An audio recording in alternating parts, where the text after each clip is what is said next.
Vous voyez la guerre qui se passe, Iran-États-Unis. Ils sont assis à distance et puis se bombardent. Nous, on a créé quoi? Mais vous voyez, ce sont des Noirs qui sont assis, qui font des débats.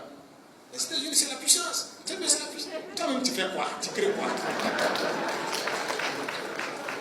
Hein? On ne doit pas se concentrer. C'est sérieux. Si on les voit, ils font ça. Allons-y réfléchir comment on peut transformer le pétrole, comment on gagne du propergol pour propulser quoi? Réfléchissons. Les autres là, ce n'est pas Dieu qui est descendu les donner la connaissance. C'est le même cerveau qui les a donnés. Mais ils ont décidé d'exploiter leur cerveau à bon escient. Mais nous, on a dit à Dieu qu'il n'a pas eu raison de nous donner un cerveau. Nous, on n'avait pas besoin. On n'a qu'à laisser et ils vont faire. Résultat de course. Ils viennent donc nous manipuler, nous cogner, on se fait la bagarre et ils prennent nos ressources et ils partent. C'est pas ça, non?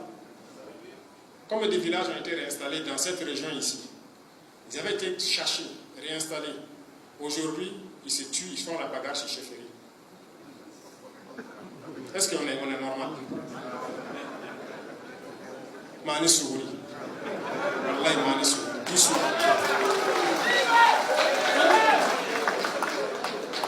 Non.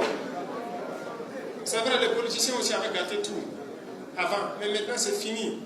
On n'a pas besoin de se faire la bagarre sur ces choses-là. Donc, moi j'invite surtout les jeunes à revoir notre copie pour qu'on ne soit plus dépendant des gens, pour qu'on ne soit plus à la traînée et qu'on crée, qu'on fasse beaucoup de choses. Parce que si on ne le fait pas, on va disparaître. On va disparaître. Parce que ceux-là, s'ils reviennent ici, vous allez envier le sort des morts. Vous allez envier le sort des morts, je vous jure. La nature même va s'énerver contre nous. Si aujourd'hui il se met à pleuvoir de certaines manières, on n'a même pas de bonne canalisation.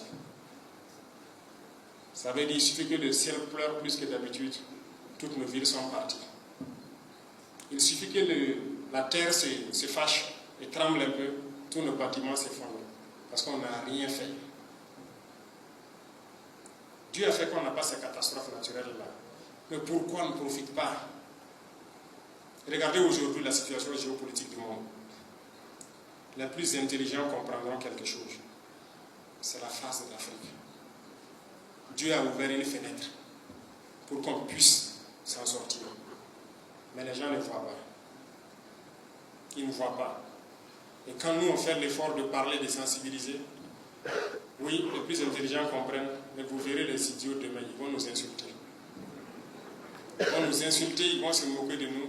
Parce qu'il y en a, il y a des nègres qui sont comme... Vous voyez, c'est comme si nous, on a vu des nègres enchaînés sous des arbres. Leurs maîtres les maltraitent, la nuit ils partent les enchaîner sous les arbres, ils sont couchés là-bas. On dit on va aller les sauver. On fait tout le combat nécessaire. Traverser les champs de mines, les barbelés et tout. On arrive, on enlève les chaînes et on dit les gars, suivez-nous, on va partir. Certains vont vous suivre. Mais il y a des nègres là.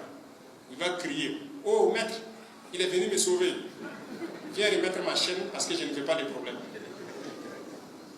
C'est ça. Il y a des nègres comme ça. Faites tout ce que vous voulez pour le déchaîner.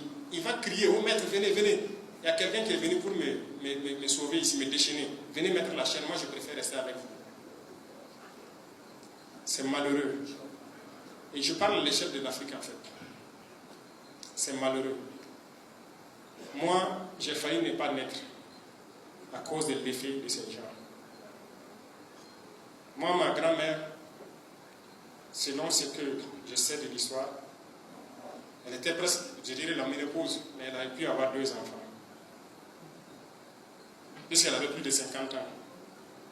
C'était un miracle dans leur village. Pourquoi elle n'a pas pu enfanter tôt? Parce que ces gens-là les avaient pris. Elle a connu la pénétration coloniale ici. Et c'était interdit de faire des enfants ou de se marier. Ils ont tué presque tous les hommes du village. Et c'est après les indépendances qu'elle a pu faire ses enfants.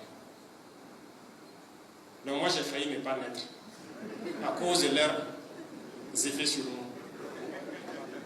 Et j'étais très proche d'elle. Elle m'a raconté beaucoup de choses. J'ai vu sur son corps les traces de la maltraitance de ces gens-là. J'avais 10 ans quand elle est décédée en 98. Donc je vis les effets de la colonisation dans ma chair. Et vous êtes nombreux à connaître ça aussi. Mais certains encore continuent d'adorer leurs malfaiteurs d'hier. Ils les aiment plus que eux-mêmes, ils les aiment plus que leurs frères. C'est ce que je ne comprends pas. Ces gens-là, il faut les combattre. Il faut les combattre sans état d'âme.